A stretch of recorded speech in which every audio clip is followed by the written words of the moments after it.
Bonjour à toutes et tous, je suis ravi de vous retrouver pour cette année 2023. J'attendais que les marchés soient dans le vert pour vous faire la première vidéo, c'est pour ça que on est le 9 et que ça fait 10 jours que je suis là, je trépigne, je patiente derrière mon ordinateur pour dire quand est-ce que je vais faire la première vidéo, quand est-ce que les marchés vont exploser. C'est aujourd'hui. Non, je déconne. En fait, j'ai juste pris une semaine de vacances en plus. C'est-à-dire que pour finir l'année, on a profité des fêtes de fin d'année, on a profité, on a festoyé un peu, on a fait un peu de on a fêté des anniversaires, on a fait un peu de tout, on a profité de Noël, du Nouvel An, bref, on a profité de la famille, on a pris soin de notre santé accessoirement aussi. Bref, donc voilà, donc une semaine pour relancer la machine, en fait, c'est tout simplement pour ça qu'on n'a pas encore eu de vidéo sur la chaîne. Néanmoins, je suis vraiment content de vous retrouver donc par hasard avec un marché dans le vert. On verra si ce sera de bon augure pour ce qui est de 2023. Petit changement concernant la chaîne, enfin changement, petite évolution dirons-nous. L'objectif de 2023, j'ai l'intention de réorienter la chaîne de plus en plus sur le trading à proprement parler, que ce soit aussi bien dans l'analyse technique, la formation dont je vous parle depuis un petit moment et qui a été totalement mis en stand-by à cause d'autres projets, enfin bref. Donc je vais me focaliser un petit peu là-dessus. J'aimerais également ramener plus, comment dire, plus couramment, on va dire, des analyses du Bitcoin, des Ethereum et des cryptos que vous aimeriez que j'analyse à la cadence que vous aimeriez également. C'est-à-dire que j'aimerais que vous me disiez en commentaire si déjà à quelle cadence vous aimeriez que je vous fasse une analyse sur le Bitcoin, comme je vais le faire dans cette vidéo présentement pour commencer l'année. On va voir d'ailleurs ici les projections sur tout 2023 et notamment tous les niveaux clés dont on devrait entendre parler cette année. Donc voilà, et puis j'aimerais que vous me rajoutiez également dans les commentaires de cette vidéo les crypto-monnaies que vous aimeriez que j'analyse la semaine prochaine. Alors pour l'instant, je vais commencer par une par semaine et après, bien pareil, je vais faire en fonction de ce que vous souhaitez. Est-ce que vous aimeriez qu'il y en ait plus? Est-ce qu'une fois par mois pourrait suffire? Je ne sais pas. Mais en tout cas, vous pouvez me rajouter les crypto-monnaies que vous aimeriez que j'analyse et même pourquoi pas d'autres actifs. Après tout, sait-on jamais. On peut s'ouvrir à autre chose aussi. Pourquoi pas? On va commencer de suite avec le Bitcoin, donc avec une dominance toujours ici, on va juste noter cette petite information à 38,27%. Dominance du BTC qui remonte légèrement, on était à 37 en fin d'année dernière. Alors ici, volontairement, je vous ai mis un graphe en horizon long terme, hein, puisqu'ici, on va essayer de réfléchir sur 2023. Donc 2022, on est ici. Clairement, on s'est à peu près tous fait ramasser, sauf les traders actifs, on va dire, qui en l'occurrence aurait tradé la vente. Maintenant, pour les holders et ceux qui conservent des cryptos sur le long terme, bah forcément, on subit les fluctuations de marché. On s'est fait littéralement défoncer sur 2022. Donc on va essayer de se projeter ici. Ce que vous avez sous les yeux, c'est le graphe du BTC en données logarithmiques, histoire de lisser un petit peu, si vous voulez, les variations, que ça fasse un petit peu moins ascensionnel, hein. C'est-à-dire que si je vous le mets sur une courbe standard, les amplitudes sont un peu plus importantes. Encore que sur le BTC, effectivement, en weekly, c'est pas forcément autant représentatif, dirons-nous. Ah si, voilà, oui, c'est ça, oui, pardon. Ah, forcément, si tu cliques pas au bon endroit, je me disais aussi qu'elle était bien belle. Donc voilà, donc là effectivement, là on a l'explosion qui a eu cours courant 2021 et donc là toute la descente qu'on a subie là sur 2022. Et donc voilà, donc vous comprenez bien qu'en vision logarithmique, ça fait déjà beaucoup moins peur, c'est beaucoup plus logique, hein. Petit rappel, la vision logarithmique en analyse technique, en fait, c'est tout simplement qu'au lieu de s'attacher aux variations du prix, on s'attache à la variation en termes de pourcentage d'évolution du prix de l'actif. D'accord? Donc ça a tendance à lisser dans le temps, surtout sur les actifs volatiles comme les crypto-monnaies. Donc ici, ce que vous avez sous les yeux, ce sont toujours donc les lignes qui sont ici, donc du 11 mai 2020 et de mars 2024, c'est toujours la représentation symbolique du précédent halving et du prochain. J'avais fait une vidéo au tout début de la création de la chaîne, il y a quasiment un an maintenant. Je vais en refaire une parce que maintenant il y a beaucoup plus de personnes sur la chaîne et cette vidéo n'a clairement pas été assez vue car elle est vraiment très importante pour la suite. Donc j'en reparlerai. Maintenant ici pour 2023, ce qu'on peut constater, c'est qu'on est clairement installé au sein d'un canal haussier, qu'on le veuille ou non. Alors ça fait mal de dire ça, sortie 2022, mais on est au sein d'un canal haussier. duquel on est en train de s'approcher des bornes basses. Donc ici, déjà comme ça, de prime abord, sans aller chercher beaucoup plus loin, je vais être très franc avec vous, ce serait absolument extraordinaire, sincèrement, qu'on n'aille pas chercher cette borne basse, qu'on n'aille pas faire au moins la touchette sur cette borne basse ici du canal avant de pouvoir réamorcer une potentielle marche avant, hein, avant même de parler de bull run, de pouvoir réamorcer une reprise haussière. Ce serait vraiment étonnant qu'on reparte de ce point-là sans même venir faire, oui, une espèce de chute, même très rapide, hein, qui pourrait faire office de capitulation, pardon. Mais ce serait vraiment étonnant d'un point de vue technique qu'on ne vienne pas faire ce niveau. Alors si on venait pas le faire, ce serait extraordinairement haussier, pardon.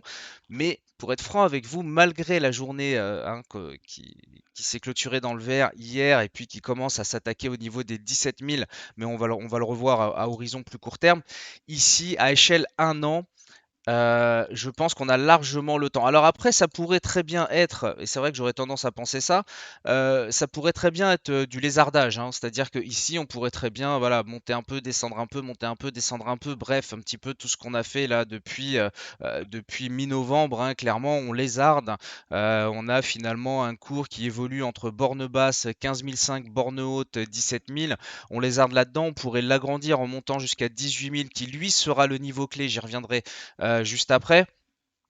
Ici, ça peut vraiment être long. Et si jamais ça perdurait dans le temps, hein, donc ici, l'avantage de passer en vision hebdomadaire, c'est qu'on voit qu'on réfléchit à échelle 6 mois, hein. Si ici on lézardait là-dedans pendant 6 mois, bien, on pourrait très bien rester au même niveau de prix, malgré tout s'affranchir bien de ce support oblique au sein de ce canal haussier qui pourrait réamorcer un, un- un départ de tendance haussière et qui ferait que bien tout le monde serait content, puisque d'un point de vue technique, on aurait réalisé l'objectif, c'est-à-dire s'appuyer malgré tout sur ce support. J'ai pu tomber là, fin d'année, vous savez, sur tout le monde un petit peu, hein, les articles, les vidéos et ainsi de suite, qui font leurs projections sur l'année 2023 et qui font leurs pronostics plus précisément. Alors moi, au lieu de vous donner mon pronostic, ce que je vais faire, c'est que je vais plutôt essayer de vous représenter les niveaux dont j'ai le plus entendu parler, sachant que c'est pas une fourchette qu'on nous a donnée cette année, c'est un râteau. C'est-à-dire que ça va de 5 000 $ pour les plus pessimistes à 250 000 $ pour les plus optimistes. Donc c'est assez intéressant, moi je trouve, de voir ces deux représentations et ces deux visions différentes en fonction des personnes et des manières d'analyser et de comprendre les marchés finalement. Je trouve ça relativement intéressant, eh bien, de constater qu'on puisse avoir un différentiel aussi important sur un même actif. C'est vraiment, il y a vraiment que sur des marchés aussi jeunes qu'on peut trouver ça en fait. C'est absolument fou. Alors je vais partir du plus bas au plus haut. Le plus bas, c'est 5 000, c'est-à-dire que là, on est en mode de catastrophe, catastrophe crypto, hein. On est très simple. On va faire très simple, c'est que ici, si on venait chercher les 5 000, il faut péter un support de canal haussier par le bas, d'accord, avec force. Il faut s'affranchir du niveau des 12 000 $ qui pour moi est le seuil.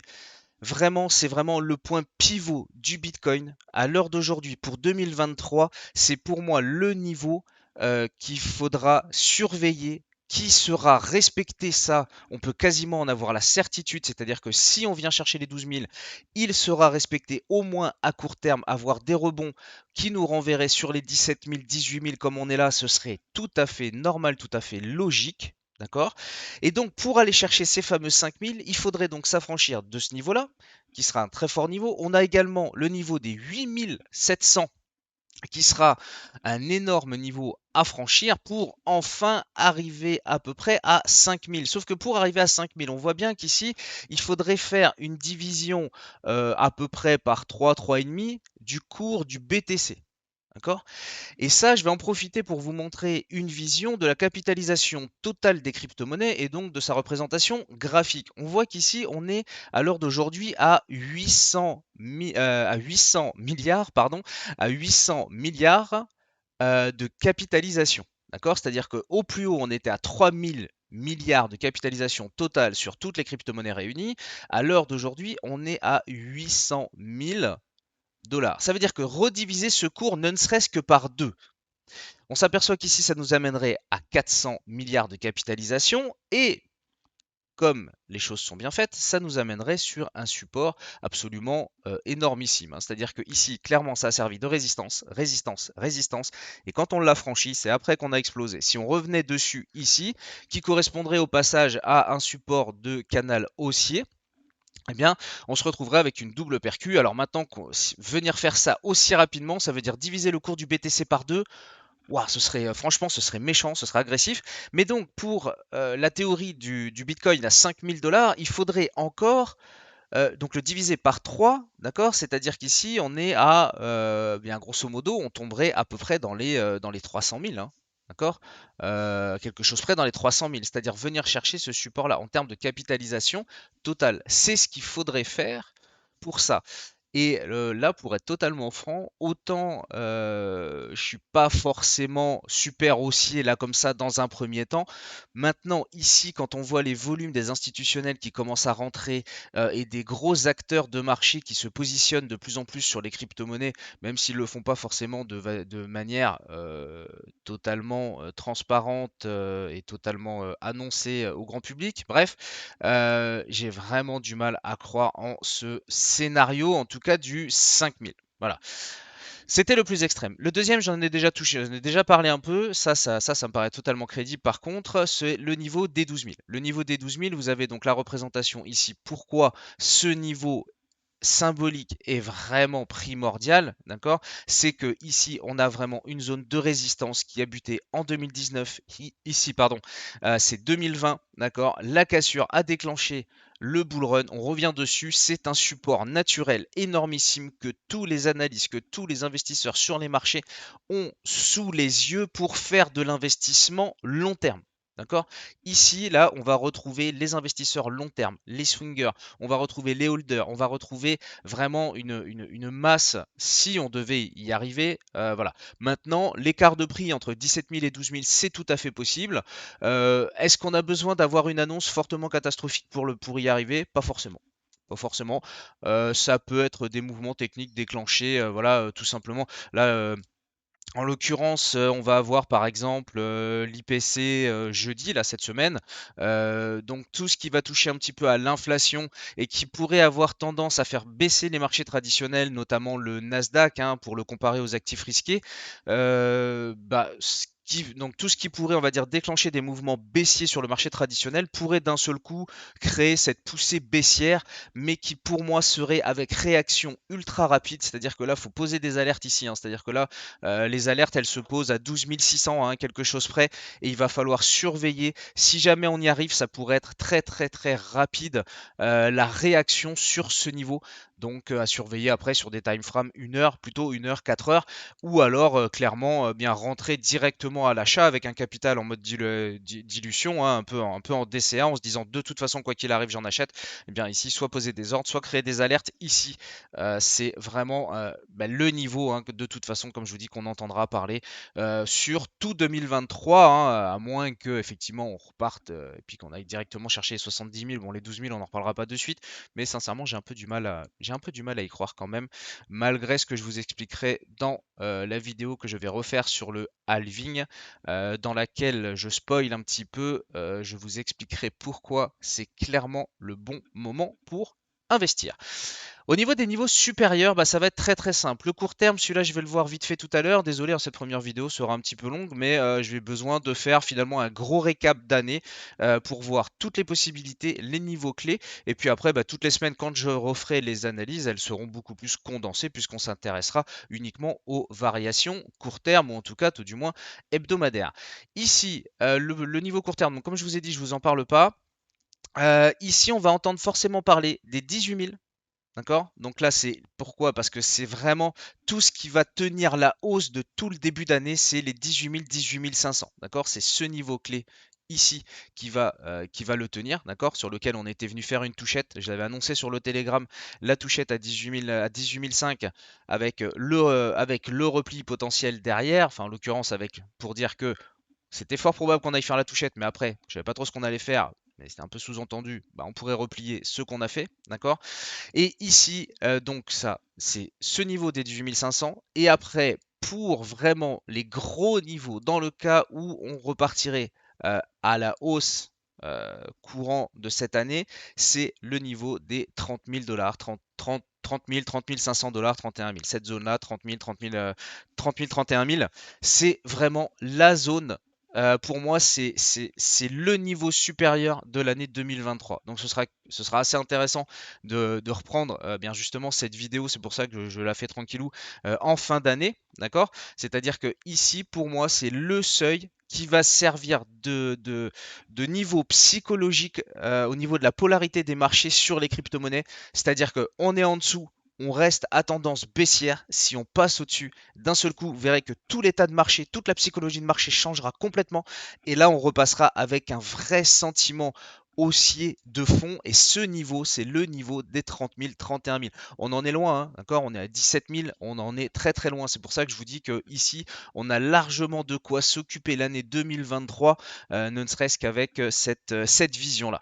Après, il y a une théorie, alors celle-là je l'aime bien. Bon, alors il y a la théorie des 100 000 hein, que j'ai entendu dans un article, honnêtement je ne sais plus lequel, mais voilà, donc comme quoi on pourrait avoir un Bitcoin à 100 000 sur l'année, bah, paradoxalement, celui-là, c'est pas celui qui m'emballe le plus parce que pour moi, il est perdu au milieu de nulle part, en fait, ce niveau des 100 000. Alors oui, par contre, c'est un seuil symbolique, c'est-à-dire qu'à lui seul, il s'autosuffit. C'est-à-dire que c'est un chiffre rond, c'est un chiffre tellement symbolique. Imaginez la première fois qu'on va passer les 100 000 sur le Bitcoin, c'est évident. Je crois qu'on pourrait même en entendre parler vite fait le soir même sur le journal de TF1, ce serait assez symbolique, enfin ce serait même totalement symbolique d'avoir pour la première fois un Bitcoin à 100 000. Donc de ce point de vue-là, forcément, symboliquement, c'est un niveau qui effectivement est intéressant à relever. Après, d'un point de vue technique, par contre, bah, j'ai absolument rien pour lui, quoi. C'est-à-dire que j'ai rien à part ce côté symbolique en fait qui m'amène dessus. Ici, je vais hop, positionner le niveau, un retracement Fibonacci en fait, histoire de se projeter justement sur les niveaux à suivre, hein, d'accord? C'est-à-dire que ici, si on prend bien ce dernier mouvement, hein, d'accord, ce dernier mouvement haussier hein, entre le dernier plus bas et le dernier ATH, et qu'on envoie donc un retracement Fibo là-dessus, eh bien déjà on s'aperçoit que on a bien gros retracement puisqu'ici on est en train de jouer avec les niveaux des 0,78 et pour ceux qui s'y connaissent déjà un tout petit peu en analyse technique sur du long terme, vous savez que c'est un niveau qui est extrêmement important pour les swingers et notamment les investisseurs long terme, d'accord? C'est-à-dire qu'on va toujours chercher à investir plutôt dans la fourchette basse des retracements Fibo d'un précédent mouvement haussier et là en l'occurrence on est dessus. Maintenant, quand on s'intéresse hein, aux projections des retracements Fibo, eh bien ici on s'aperçoit que c'est plutôt le niveau des 110 000 qui pourrait être plutôt intéressant.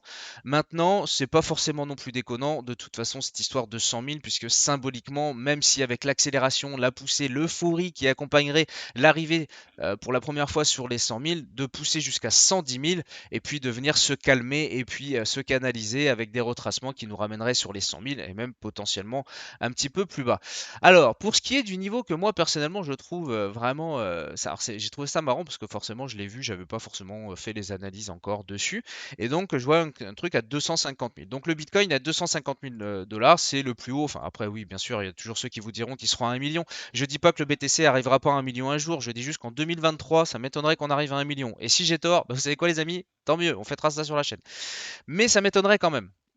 Donc voilà, par contre ici c'est très intéressant je trouve. Alors ce niveau des 250 000, moi je le trouve vraiment intéressant en termes d'objectif final parce que en termes de proportionnalité dans l'analyse technique on est quand même assez souvent proportionné, on fait souvent des mouvements qui sont contrairement à ce qu'on pourrait penser très réguliers, c'est très précis et ici c'est vraiment intéressant. Alors par contre ce qu'on peut voir c'est que ici je suis déjà après 2024 hein, puisque là la ligne qui est matérialisée ici c'est bien 2024, d'accord?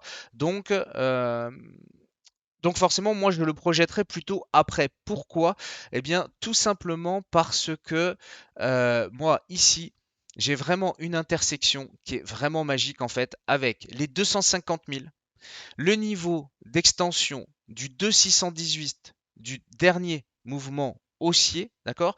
Et on est en résistance du fameux canal haussier. Et en plus, si je trace un cours, ce qui pourrait être, on va dire, la représentation possible pour arriver à cet objectif, hein, d'accord? Donc là, on arrive à peu près en 2025, début d'année 2025, hein, à peu près.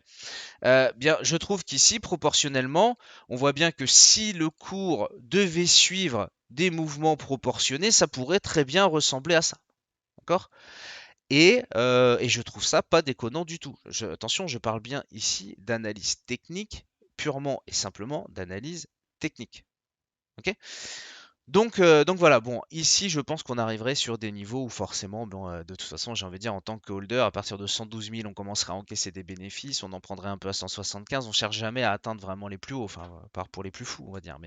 Mais voilà, donc c'est un petit peu à ça que moi je m'attends. Peut-être, voilà, cette descente, hein, même peut-être un petit peu plus bas ne me fâcherait pas, hein. Ici on peut clairement ajuster ça comme ça, hein, ici. Voilà, on peut très bien imaginer venir faire une touchette là d'ici mars 2023, ne pas réussir à s'affranchir des 18 000 malgré, ce qu'on a là dernièrement, et puis venir faire cette espèce de capitulation sur, les 12 000 avec une réaction forte et rapide. Moi honnêtement, c'est vraiment mon scénario préféré. Après, je pense sincèrement que pour venir chercher des niveaux en dessous de 12 000, il va falloir de vraies mauvaises annonces. Il va falloir, là, je pense qu'il faut à minima du Binance qui pète ou un truc comme ça pour qu'on aille refaire des niveaux comme ceux-là, en tout cas là rapidement, quoi. Voilà, maintenant je vais passer sur la vision plus court terme finalement du Bitcoin, hein. Donc ce sera concrètement l'analyse que l'on reprendra maintenant, on va dire à partir de la semaine prochaine ou plus, hein. Comme je vous dis, redites-moi bien dans les commentaires à quelle cadence vous aimeriez une analyse des marchés et puis surtout les actifs donc, que vous aimeriez qu'ils soient analysés. Ce sera plutôt cette vision-là qu'on aura, hein, rapidement un passage sur la vision hebdomadaire et après on se concentrera sur ce qui se passe en journalier.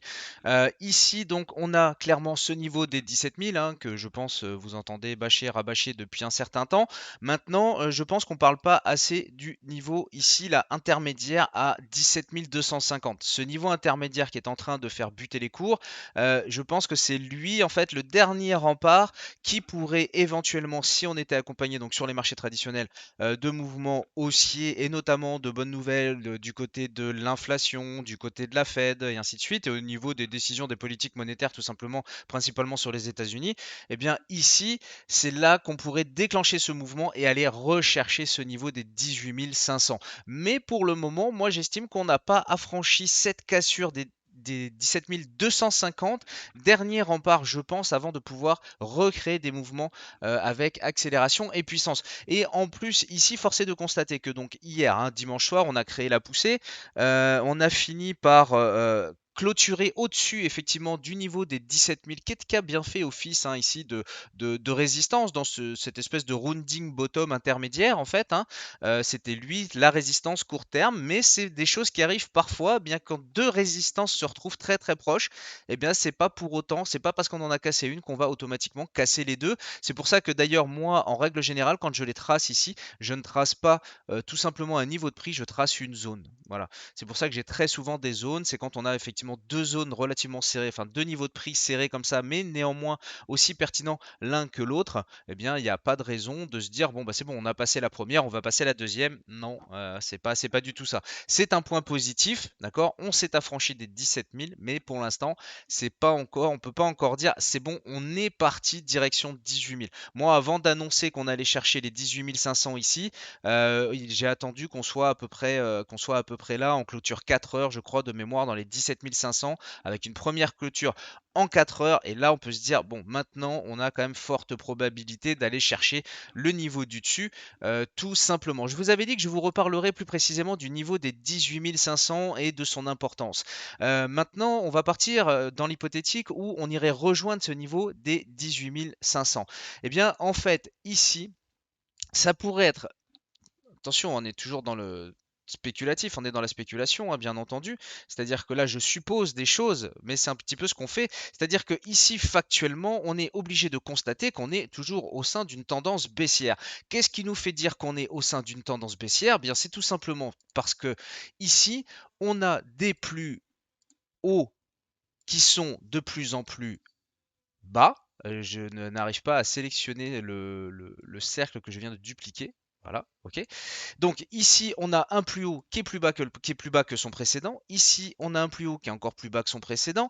Ici, on a un plus haut qui est encore plus bas que son précédent. D'accord? Donc là, on caractérise très clairement les caractéristiques précises d'une tendance baissière. Et ici, on a ce fameux dernier plus haut qui est toujours plus bas que son dernier plus haut. D'accord?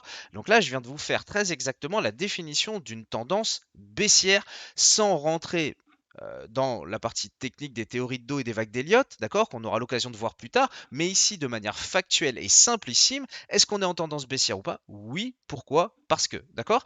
Maintenant, qu'est-ce qui se passerait ici si on arrivait à s'affranchir du niveau des 18 500, donc en direction des 19 500 dans un premier temps? Eh bien ici, on aurait la première vraie lueur d'espoir d'inversion de tendance. Alors ça ne veut pas dire que derrière on repart to the moon, bull run et autres adjectifs qualificatifs qui seraient plus en mode espoir qu'autre chose, mais en tout cas ici, on aurait un vrai premier signal qui nous dirait ah, maintenant on a un plus haut qui est plus haut que son précédent.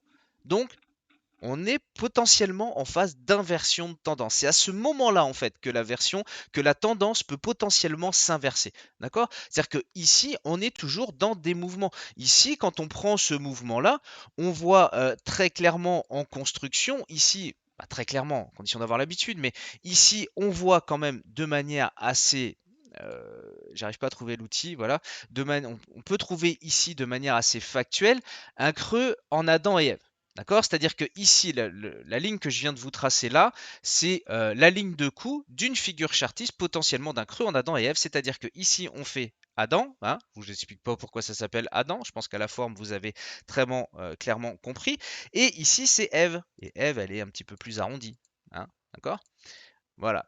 Ici, on a clairement la construction en cours d'une possible figure de retournement, d'accord? Donc un creux en Adam et Ève, c'est une figure de fin de tendance, de retournement de tendance, ok? Et ici, on est clairement dans cette figure potentielle, avec une ligne de coup à 18 500. Et c'est ici que ça devient vraiment intéressant en termes de loi de dos, donc de loi de tendance, hein, plus précisément, c'est que si on vient s'affranchir de cette ligne de coup ici sur cette figure chartiste de retournement, eh bien en même temps on s'affranchit du dernier plus haut, on inverse. D'accord?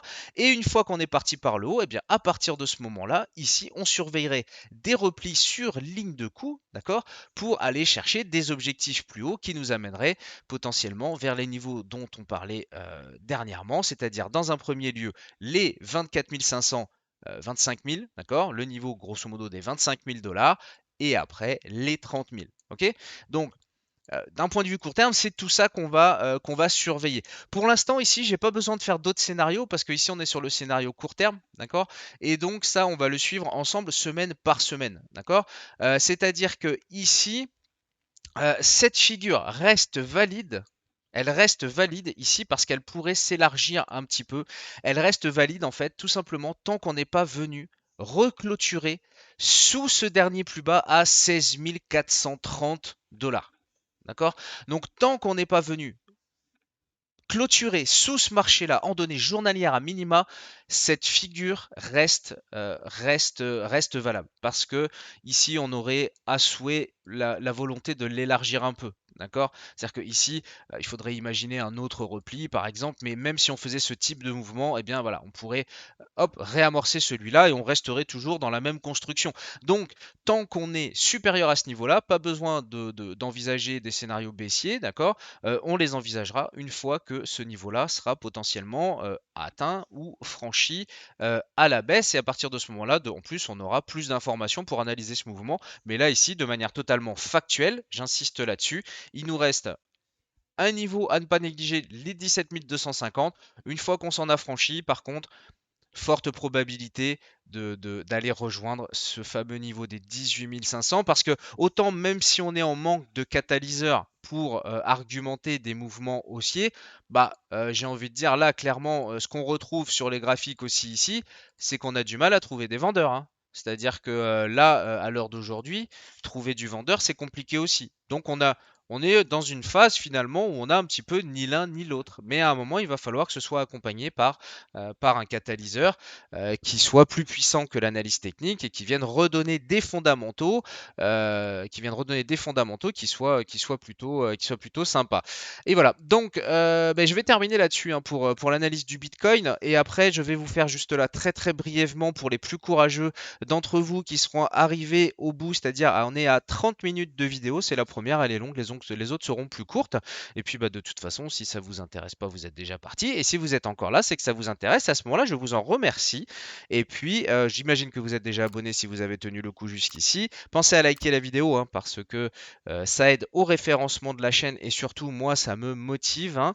Je rappelle que la chaîne est monétisée très, très fraîchement depuis le 9 décembre, mais inutile de vous dire que ce sont des centimes. Ce n'est donc pas pour l'argent que je fais ça et c'est certainement pas les gains qui me donnent l'envie de passer ce temps à partager tout ça avec vous. C'est juste de la passion et de l'envie de partager. Donc pensez bien à liker la vidéo. Pour finir, partez pas si vite. Juste un petit tour sur Ethereum, donc lui je vais faire un tour beaucoup plus rapide, c'est-à-dire que là ici on est en données journalières, ok. Et pour faire simple, donc là je vais vous l'analyser plutôt comme on le fera effectivement au fil des semaines. On a forcément hein, le gros niveau, on parlait de niveau symbolique tout à l'heure avec les 100 000 dollars sur le Bitcoin, et bien ici on a clairement les 1000 dollars qui font office de support. Hop, désolé, j'avais perdu le fil de secondes. Donc là, ici, je me retrouve donc sur ce niveau symbolique, hein, clairement, qui a été respecté. Et ici, bien pareil, on se retrouve dans une figure donc en triangle, hein, maintenant qui est matérialisée par 2 points en haut, 2 points en bas, figure d'indécision, hein, clairement. Ici, tant qu'on évolue à l'intérieur de ce triangle, bien en fait, c'est très simple, les opérateurs sont dans le doute et sont tout simplement en manque, bien comme je vous disais, de catalyseurs fondamentaux. Donc voilà, ici pour l'instant, on ne peut pas dire qu'on est reparti à la hausse, on ne peut pas non plus dire que la baisse est terminée. En fait, tant qu'on est inscrit à l'intérieur de ce triangle, eh bien, on va tout simplement surveiller ça gentiment. Soit vous faites du DCA et puis bien, c'est très simple, hein, ici, vous en accumulez gentiment sur cette zone, hein, sur la zone des 1200 dollars. Et voilà. Et si par contre vous êtes plutôt trader, hein, swinger moyen terme, dirons-nous, eh bien ici, on va tout simplement attendre la sortie par le haut ou par le bas de ce canal, de ce triangle, pardon, autant pour moi, avec une reprise de tendance toujours pareil au sein d'une tendance de fond haussière, hein. Désolé les amis, mais tendance de fond haussière. Dernier plus haut, il est plus haut que le précédent. Le dernier plus bas est plus haut que le précédent. Nous sommes donc sur le long terme au sein d'une tendance haussière et là, nous en l'occurrence, inscrit dans une figure d'indécision, de consolidation et puis on verra comment ça sort. Ça pour les traders, hein, bien entendu, pour ceux qui voudraient seulement trader ça et non pas investir sur le long terme, eh bien on attend la consolidation sur ce time frame là. La sortie par le haut, la cassure idéalement accompagnée de volume en fait nous validerait bien plutôt une sortie par le haut avec une accélération haussière et en règle générale c'est entrer en position avec des stops sous les derniers plus bas. Allez rapidement juste pour le plaisir, on a l'atome au sein d'un canal haussier qui vient de faire franchement ici une touchette absolument extraordinaire, là, précise à souhait. Vraiment on tente de repasser en dessous ce canal, ça réagit de suite, hein, ça a été accompagné bien d'une belle hausse, hein, une belle reprise. Là on est vraiment très très propre hein, sur Atom, c'est magique, hein. Nous on en avait acheté, on en avait rentré dans le portefeuille ici là à 13. Donc forcément toute cette partie-là est en négatif. Maintenant, c'est vrai que ici, là, cette deuxième touchette sur le canal, il va falloir s'affranchir de cette trade line là. On a le niveau des 17 à surveiller. Et là, ici, toujours de même principe, hein. Ici, si on est s'affranchir du niveau des 17, bien là, à partir de ce moment-là, inversion de tendance, plus haut, de plus en plus haut. Je pense que vous commencez déjà très rapidement à comprendre le principe. Comme je vous dis, j'ai vraiment envie de partir beaucoup plus sur de l'analyse technique sur 2023. J'ai envie de faire des choses qui me plaisent. D'ailleurs, là, je vais dans la foulée de cette vidéo en tourner une deuxième puisque j'ai commencé à préparer le FTMO et ça je vais vous en parler, je vous en avais glissé 2-3 mots comme quoi j'allais peut-être vous en parler si je le faisais. Eh bien ça y est, c'est fait, je l'ai lancé, j'ai lancé la version d'essai pour tester tout ça, le mettre en place et je vais attaquer la version rapide. Si vous ne comprenez pas de quoi je parle, eh bien suivez la chaîne et puis quand ça viendra, ce sera intéressant. Et puis je vais finir avec celui-là, bien c'est le Sol, hein, le Solana. Pourquoi j'ai choisi de vous parler de Solana pour terminer? Eh bien, c'est tout simplement parce que là, ici, clairement, on représente vraiment des niveaux de capitulation ici, c'est assez intéressant sur les 8 dollars. On vient de faire un x2, hein.